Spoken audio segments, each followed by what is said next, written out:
sabda Tuhan.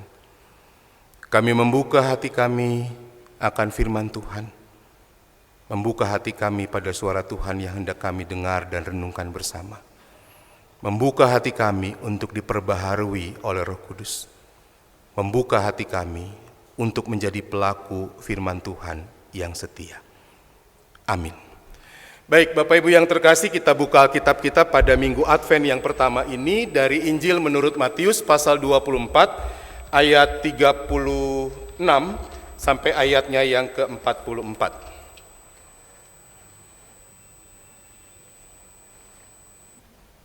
Kalau sudah ditemukan bacaan kita, Bapak Ibu, mari saya ajak kita boleh menyimak pembacaan firman Tuhan. Demikian pada kita semua. Tentang hari dan saat itu tidak seorang pun yang tahu. Malaikat-malaikat di sorga tidak, dan anak pun tidak, hanya Bapa sendiri.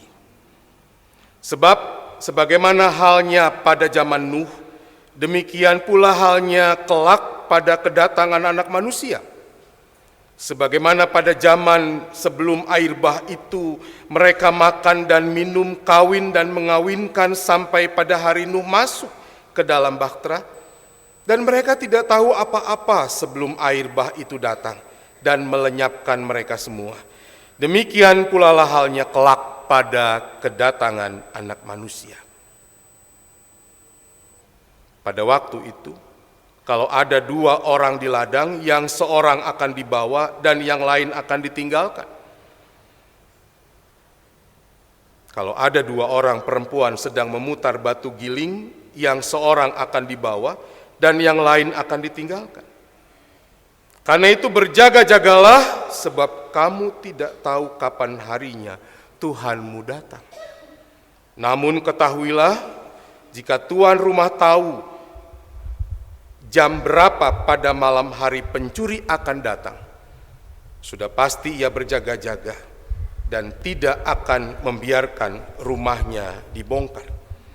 Sebab itu hendaklah kamu juga siap sedia, karena anak manusia datang pada saat yang tidak kamu duga. Sampai demikian jauh pembacaan firman Tuhan. Saudaraku, yang disebut berbahagia adalah setiap orang yang mendengar firman Tuhan, memelihara dan melakukannya di dalam kehidupannya sehari-hari. Maranatha.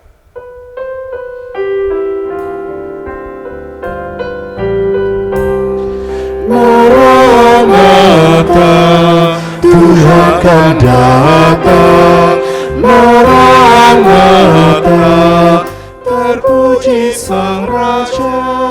Maranatha, Tuhan akan datang. Maranatha, terpuji Sang Raja. Selamat pagi Bapak Ibu sekalian. Selamat hari Minggu, sehat Bapak Ibu? Puji Tuhan. Saya punya pertanyaan mengawali renungan kita pada pagi hari ini. Kalau besok Tuhan Yesus datang, siap? Cius? Kalau Tuhan Yesus datang besok, siap? Bener nih? Kan judul khotbahnya seperti itu, sudah siapkah kita? Begitu ya. Bapak yang dikasih Tuhan, saat mempersiapkan renungan ini saya teringat pengajaran pembina rohani zaman saya SMA. Waktu saya imut-imut. Sekarang sih rada amit-amit pan ya. Waktu itu di persekutuan doa zaman SMA di SMA 16 Jakarta. Dan waktu itu ajarannya adalah tentang rapture. Bapak Ibu pernah dengar ini? Rapture, itu di ayat ini ada sebenarnya. Dan Bapak Ibu bisa cari di YouTube, itu film ada beberapa film tentang rapture. Tentang pengangkatan. Ya, sama seperti bacaan kita pada hari ini. Pengangkatan orang-orang kudus pada saat Yesus datang, sebelum Yesus datang kembali untuk kedua kali. Waktu itu sebagai anak SMA, saya sudah punya pikiran, kok kesannya jadi amat individualis banget ya. Orang-orang yang terangkat, yang rapture tadi, lalu bagaimana dengan orang yang ketinggalan? Orang yang left behind. Waktu itu zaman SMA saya ingat saya pernah berpikir seperti itu. Gimana dengan mereka? Bapak Ibu dikasih Tuhan, Tuhan Yesus memang belum datang. Makanya Bapak Ibu kalau ada pendeta, hamba Tuhan, penginjil, rohaniawan yang bilang kalau dia tahu kapan Tuhan Yesus datang, bokis pisan. Kalau orang Kalimantan bilang botek. Bohong. Karena ayat Alkitab firman Tuhan sudah jelas, malaikat tidak, anak pun tidak ada yang tahu. Cuma Bapa. Jadi jangan jadi tololologi. Belaga tahu kalau Tuhan Yesus datangnya tahun sekian begitu. Tuhan Yesus belum datang, tapi pasti datang. Dan kita masih menunggu, masih advent menantikan kedatangan Yesus kembali. Itu iman, itu pengharapan kita. Dan Matius mencatat ayat 36 tentang waktu kedatangan ini dikatakan tidak ada seorang pun yang tahu. Malaikat tidak, bahkan anak gitu ya. Tuhan Yesus dalam posisinya tidak tahu. Hanya Bapa yang tahu. Ini artinya Tuhan Yesus dapat datang kapan saja. Bisa hari ini, besok, tahun depan, entah kapan. Yang ada akhirnya Bapak Ibu, kita ini sebagai umat Tuhan ada dalam posisi expected the unexpected. Sedang menanti yang tidak bisa dipastikan datangnya, tapi pasti datang. Menanti yang belum tahu kapan datangnya, tapi pasti. Oleh karena itu di dalam penantian parusia ini, dalam bahasa teknis perjanjian baru, Bapak Ibu, nasihat firman Tuhan itu cuma 2 dalam bacaan kita. Bacaan yang menjadi bagian dari pengajaran Yesus tentang akhir zaman, pasal 24 Matius. Ayat 42 dikatakan berjaga-jaga, keep awake, tetap bangun, ya, tetap waspada. Dan ayat 44 siap siaga, be prepare. Persoalannya Bapak Ibu adalah apa yang dalam kondisi ini, yang apa yang kita lakukan untuk tetap bangun, untuk tetap waspada, untuk tetap siaga, untuk tetap berjaga-jaga. Injil Matius punya pesan utama, pesan sentral Bapak Ibu, yaitu bagaimana umat Tuhan penting untuk tetap siaga, tetap waspada. Ya. Dalam bagian ini Matius seakan-akan hendak mengatakan the important of being prepared. Kalau Pak Daus pakai bahasa Sunda, orang mau pakai bahasa Inggrisnya. Pan bisa bahasa Sunda, saya mah begitu ya. Jadi pakai bahasa Inggris. The important of being ready. Itu kalau bahasa Sukabuminya begitu. The important of being ready. Begitu. Pentingnya untuk tetap siap. Tetap siaga, tetap waspada. Dan dari catatan Matius ini Bapak Ibu kita bisa melihat setidaknya ada 2 hal. Yang pertama untuk tetap memiliki hidup sebagai orang percaya. Yang sungguh-sungguh hidup dalam iman, dalam percaya, dalam kepatuhan kepada Allah, dalam kepatuhan kepada firman Tuhan, untuk terus ada dalam ikatan relasi dengan Tuhan, dengan kasih Tuhan. Dalam bagian lain Injil, Tuhan Yesus bilang, aku pokok dan kamu adalah carang yang tidak terhubung dengan pokok, nggak ada apa-apanya. Bahkan nggak bisa hidup, jangankan untuk berbuah. Harus ada dalam relasi itu. Itu yang pertama, terhubung dengan kasih Tuhan selalu. Yang kedua, tetapi hal pertama ini belum cukup karena punten Bapak Ibu, kesannya yang kuat adalah masih sangat individualis. Siap-siap sendiri, selamat-selamat sendiri. Bagaimana dengan yang lain? Oleh sebab itu Bapak Ibu yang dikasih Tuhan, kesiapan rohani sebagai orang percaya yang menantikan kedatangan Yesus kembali, maka Bapak Ibu saudara dan saya harus punya perhatian pada apa yang tengah terjadi di tengah-tengah kehidupan ini. Terutama untuk berani berdiri berhadapan dengan social injustice. Ketidakadilan sosial yang terjadi di tengah-tengah masyarakat kita, yang terjadi di sekitar kita. untuk tetap Bapak Ibu dalam keadaan umat yang siap sedia, yang terhubung dengan kasih Tuhan, yang patuh pada firman Tuhan, yang hidup sesuai dengan firman Tuhan, tetap punya tanggung jawab secara komunal. Tanggung jawab sosial. Disinilah kalau saya ingat pengalaman cerita SMA tadi, kritik terhadap ide rapture saya. Bagaimana kita berprinsip untuk berpikiran dan berprinsip untuk bisa sama-sama siap dalam menantikan kedatangan Tuhan kembali. No one left behind. NOLB. Bapak Ibu Saudaraku yang terkasih, kita memang sedang menanti kedatangan Tuhan kembali. Sementara menanti, bagian Injil yang lain mengatakan kita harus bekerja selagi hari masih siang. Bekerja dalam hal ini adalah menghadapi ketidakadilan sosial yang terjadi di sekitar kita. Dan minggu-minggu Advent ini adalah juga saatnya kita berefleksi, merenung begitu ya, bahkan mengambil komitmen bersama, termasuk Bapak Ibu, kita ini di minggu-minggu Advent, bahkan sampai jelang akhir Desember, Bapak Ibu, bukan hanya Natal yang kita persiapkan, tapi secara sosial ada banyak hal yang menggugah kepedulian sosial kita. Kita ada 16 hari anti kekerasan terhadap perempuan dan anak, 16 HAKTP. Kemudian di tanggal 1 Desember besok itu diperingati sebagai Hari HIV AIDS. Ya, kemudian tanggal 10 Desember itu perjuangan hak asasi manusia. Tanggal 3 Desember itu adalah Hari Solidaritas terhadap kaum disabilitas internasional. Dan nanti di tanggal 20 itu Hari Solidaritas Kemanusiaan Internasional. Semua ini Bapak Ibu agaknya mengajak kita untuk memiliki dan kemudian mengasah kepedulian sosial kita terhadap sesama. Kita memang sedang menunggu kedatangan Tuhan kembali. Tapi menunggunya bukan dengan diam. Tapi menunggunya membuat orang lain tidak menjadi pihak bagian yang no one left behind, yang ditinggal begitu saja. Di sekitar kita masih banyak ada kemiskinan, perempuan dan anak yang menjadi korban kekerasan, keluarga, kekerasan bahkan di dalam keluarga, kekerasan secara struktural sosial, korban kekerasan berbasis gender, korban kekerasan berbasis agama, ketidakadilan penyandang disabilitas.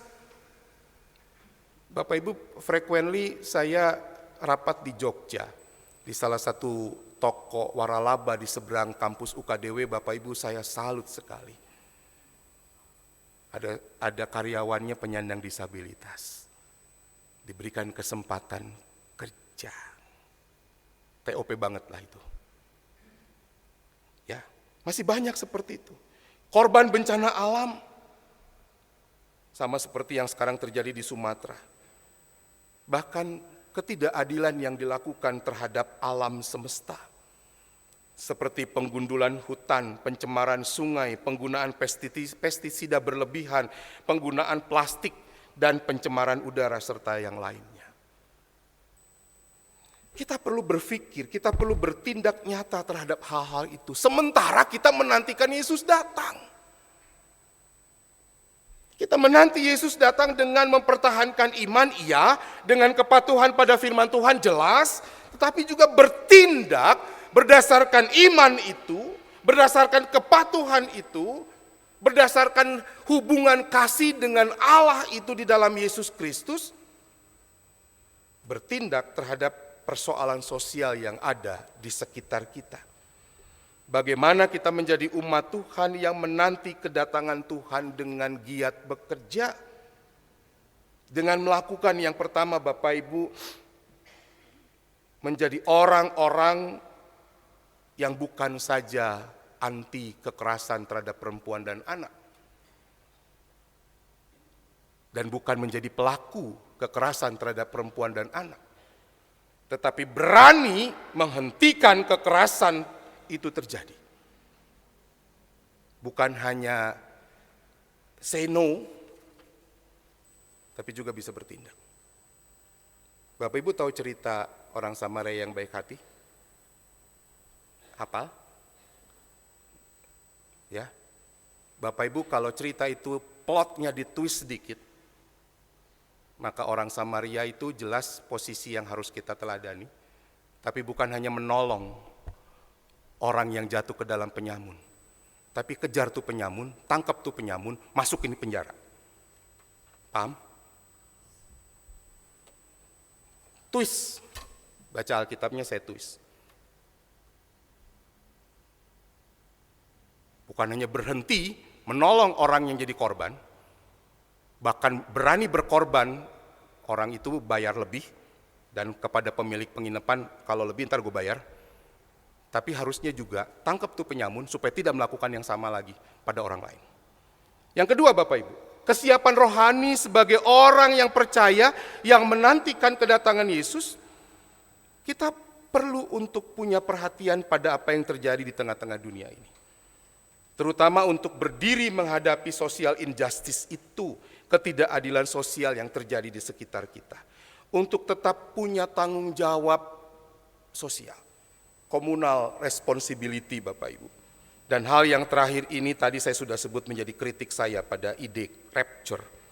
Kita harusnya berpikiran bagaimana kemudian kita bisa nggak ada yang tertinggal Bapak Ibu. Itu yang pertama. Yang kedua Bapak Ibu, yang kedua bagaimana kemudian kita mendidik. Yang pertama itu speak up. Yang tadi adalah anti kekerasan tadi, berani melawan pelaku, begitu ya. Katakan, lu berhenti lu. Kalau enggak polisi. Jangan main hakim sendiri juga jadi pelaku kekerasan kita. Gitu ya. Tapi berani speak up. Bapak Ibu, saya belakangan ini sembari kuliah online belajar, kuping saya tuh harus mendengar. Saya nonton Suami-Suami Takut Istri, tau nggak Bu? Zaman dulu. Nggak nonton sih, dengar suaranya aja begitu, karena saya baca gitu, saya butuh itu. Ya, yang ada Bapak Ibu adalah berani speak up nggak begitu. Itu dicontoh di salah satu film itu, berani untuk berbicara gitu salah satu episodenya. Ini mah diem aja, dikatakan ketika ada kekerasan terjadi di tetangga, jangan, eta mah urusan keluarga manena. Berani speak up, hentikan. Itu yang pertama. Yang kedua, mendidik keluarga, orang-orang yang di sekitar kita menjadi orang-orang yang anti melakukan kekerasan terhadap perempuan dan anak, termasuk bullying. Saya itu korban bully. Bully keluarga, kalau bully di sekolah mah, biasa kalau kita mah orang yang dibully di sekolah rada-rada kebal ya. Saya dibilang ini boneka stromboli, tahu nggak boneka stromboli Bapak Ibu? Stromboli itu kayak yang bola ini kan dicabut, ada lagi gitu. Yang dari Rusia. Korban bully. Ajar anak-anak untuk tidak menjadi pembuli. Tapi juga ajar anak-anak untuk menjadi speak up ketika ada pembuli dan hentikan tindakan bully itu. Ajar keluarga kita. Ajar keluarga kita untuk tidak menjadi pelaku kekerasan terhadap perempuan dan anak juga, dan kekerasan dalam bentuk apapun. No, zero violence. Yang ketiga Bapak Ibu, memperjuangkan keadilan bagi penyandang disabilitas. Secara sederhana, kalau ada anggota jemaat kita di sini berkursi roda, dia bisa gampang nggak akses masuk ke ruangan ibadah ini? So, give it them access. Tempat khusus. Ya sekarang tidak ada yang pakai kursi roda, tapi kalau ada, ya, gedung gereja kita banyak yang suka pakai tangga. Jangankan yang pakai kursi roda, Bapak Ibu, saya yang ada sedikit persoalan dengan belakang saya aja, naik tangga 3 tangga itu neraka buat saya sebenarnya. Give it them access. Beri akses. Yang keempat Bapak Ibu, memperjuangkan keadilan bagi alam semesta, keutuhan ciptaan. Itu tema lama Dewan Gereja Dunia termasuk kita.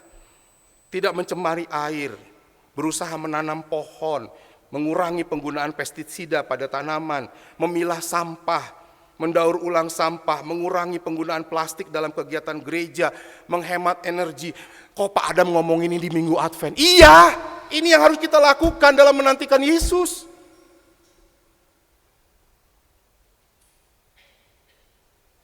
Menolak pengerusakan hutan. Masih pakai plastik, gelas plastik di gereja kita? Puji Tuhan. Kurangi, kalau bisa zero. Bawa tumbler, tapi jangan ditinggal ya, ntar repot. Ntar ada pengumuman warga majelis jemaat di warta jemaat pertama. Bagi yang membawa tumbler, tolong jangan ditinggalkan. Ketinggalan dan kehilangan bukan tanggung jawab kami. Begitu. Yang kelima Bapak Ibu, menunjukkan kepedulian sosial pada sesama. Yang paling dekat, yang di depan mata, korban bencana alam seperti yang terjadi di Sumatera Utara saat ini. Bukan berkata, atau bukan cuma bisa berkata prihatin, tapi menunjukkan keprihatinan itu dengan tindakan yang nyata. Majelis Sinode sudah menghimbau juga menguatkan surat Yayasan Badan Sosial Dharma Kasih kita untuk juga mengumpulkan persembahan hari ini untuk HIV/AIDS, tapi karena belakangan itu ada yang bencana alam juga diikutkan dengan bencana alam, mari Bapak Ibu kita kumpulkan persembahan khusus itu. Jadi Bapak Ibu, menantikan kedatangan Tuhan Yesus kembali itu justru adalah penantian yang diisi dengan kesibukan. Karya kerja pelayanan sebagai umat Tuhan yang dare to challenge the social injustice. Berani berhadapan dengan ketidakadilan sosial yang terjadi di sekitar kita. Semua kita lakukan justru karena kita ini sedang menanti kedatangan Tuhan. Saya membayangkan kira-kira kalau Tuhan datang, yang Tuhan tanya sama saya, Dam, lu udah buat apa? Dia nggak akan tanya, Dam, Alkitab lu mana?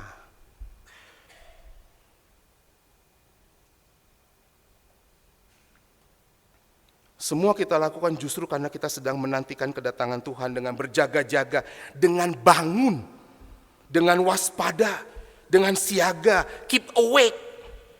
Tetap bangun dengan bekerja di dalam dunia ini menghadirkan kasih, kebenaran, keadilan, dan damai sejahtera.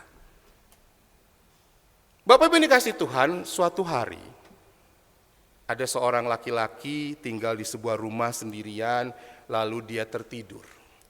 Dan kemudian dia dapat penglihatan. Siapa yang sempat dapat penglihatan Bapak Ibu? Ya, semoga kalau dapat karunia Allah ya dapat penglihatan. Laki-laki ini dapat. Dalam penglihatan itu Bapak Ibu, Tuhan Yesus datang kepadanya. Dan Tuhan Yesus berkata, "Bro, aku mau datang ke rumahmu," kata Tuhan Yesus. Mau bertamu. Dia terbangun Bapak Ibu. Wajahnya penuh sukacita. Wih, Tuhan Yesus mau datang ke rumahku. Maka dia mulai membersihkan rumahnya. Gak ada debu. Semua dilap, semua dibersihkan, disinfektan. Dia pergi ke toko, beli karbol, warna-warni, wangi rupa-rupa lah pokoknya. Semua disiapkan, makanan disiapkan, minuman disiapkan, kue-kue. Itu dari kue yang keluarga yang gak ada bapaknya berdoa itu kaleng, yang bapaknya pakai tentara itu. Pokoknya disiapkan lah, monde butter cookies.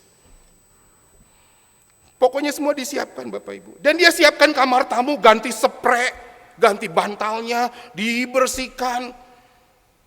Lalu dia kelelahan. Dan dia berhenti sejenak, mau ngasok. Belum duduk, tiba-tiba pintu rumahnya diketok. Ada seorang yang tidak dikenal. Pak, maaf Pak, saya tersesat. Boleh tanya alamat ini? Lalu kemudian si bapak ini dengan sigap kemudian menunjukkan alamat itu. Dek, lurus, kanan ada tiang, mentok, ada pohon jambu. Nah dari situ ke kiri. Gitu. Dijelaskan sampai rinci. Baik, pergilah orang itu. Tidak lama kemudian baru saja mau duduk. Pintu diketok lagi. Rupanya tetangganya. Pak, minjem kakenceng atuh. Jeung garam sekalian katanya. Sama ayamnya sekalian katanya. Pengen masak tapi teboga nenaon di imah kata gitu. Si bapak teh baik, bager. Diberilah pinjaman kekenceng, dikasih garam, kasih bumbu, kasih ayam. Karena ada yang belum diolah, sebagian sudah buat Tuhan Yesus kan begitu. Ya, Pergilah tetangganya, nuhun, nuhun, ya katanya. Lalu beberapa saat hujan mulai turun. Dia lagi duduk-duduk, leha-leha, kipas-kipas. Ada ketokan lagi. Rupanya paket dia beli di e-commerce warna orange. Yang biasa bunyi, gitu ya, sepi. Lalu si tukang paket itu mau ngantar barang, tapi karena hujan besar, si tukang paket itu bilang, "Pak, numpang, cenah, sok atuh numpang, hujan, sini. Lalu dia izinkan si tukang paket itu masuk rumah, duduk di ruang tamu, diberikan teh panas yang tadinya buat Tuhan Yesus, disuruh ngaso dulu, ntar tunggu hujan redaan dikit, nanti paketnya basah loh, katanya kan gitu sama si tukang paket. Si tukang paket itu tunggu, dan setelah hujan reda, akhirnya si tukang paket pamit berterima kasih dan pergi. Karena kelelahan yang amat sangat, si laki-laki itu tidur lagi, calangap deui, ngorok, dan dia mendapatkan penglihatan yang kedua. Tuhan Yesus datang lagi kepadanya. Lalu dia mulai berani. Tuhan, katanya mau datang ke rumah. Mana? Kok gak datang-datang? Eka udah bersihin rumah loh. Udah capek-capek. Itu teh dari panas sampai dingin, dipanasin lagi, dingin lagi. Gak datang-datang. Itu kue yang monde butter cookies, itu sampai suaminya datang. Gambar yang di kaleng pindah. Gitu. Tuhan Yesus bilang, aku udah datang kok. Terus si laki-laki itu bilang, kapan? Nggak datang. Aku datang 3 kali kepadamu. 3 kali aku ketok pintu rumahmu. 3 kali kamu membuka dan 3 kali kamu menolong. Aku sudah datang kepadamu.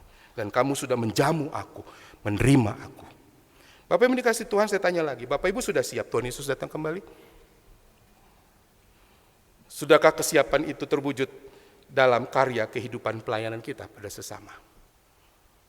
Bahkan hidup dalam kebenaran profetik kita, yaitu dare to challenge social injustice, berani berdiri dan berhadapan dengan ketidakadilan sosial yang terjadi di tengah-tengah kehidupan kita. Simple step Bapak Ibu terakhir, nggak mau lama-lama, udah 30 menit saya khotbah. Yang pertama, yuk kumpulkan persembahan untuk korban bencana alam, baik langsung maupun tidak langsung lewat kebaktian ini. Kita bisa mulai. Kemudian saya tantang GKP Bandung, menunjukkan kepedulian juga pada gerakan diakonia profetik kita di Gereja Kristen Pasundan. Salah satunya adalah memperhatikan anak-anak kita yang dalam asuhan. Misalnya di Panti Asuhan Tanjung Barat, Bumi Katumbiri, di asrama GKP, mereka yang diasuh, dibina. Bagaimana GKP Bandung lewat pelayanan majelis berkoordinasi dengan YBSDK ikut melayani kebutuhan spiritual anak-anak itu. Lewat KTB, kelompok tumbuh bersama, PA. Bukan hanya memberikan mereka donasi, makanan, pakaian, dan sebagainya. Tapi pertumbuhan iman dan rohani mereka, pembentukan karakter mereka. Sebagai calon sumber daya manusia potensial GKP di masa yang akan datang. I dare GKP Bandung. I challenge GKP Bandung. Bapak Ibu, kita sedang menunggu kedatangan Tuhan Yesus datang kembali. Tetapi kita menunggu dengan sibuk bekerja, menghadirkan tanda-tanda kerajaan Allah itu. Kasih, kebenaran, keadilan, dan damai sejahtera. Pada laporan keuangan GKP Bandung, saya mencatat, maaf ya Bapak Ibu, matematika. Dari penerimaan pemasukan dan pengeluaran, diakonia kita nilainya 9,67% terhadap pengeluaran. Bernilai 10,93% terhadap penerimaan. I dare to challenge more and more dalam pekerjaan untuk hormat kemuliaan bagi nama Tuhan. Selamat Advent Bapak Ibu, Tuhan berkati.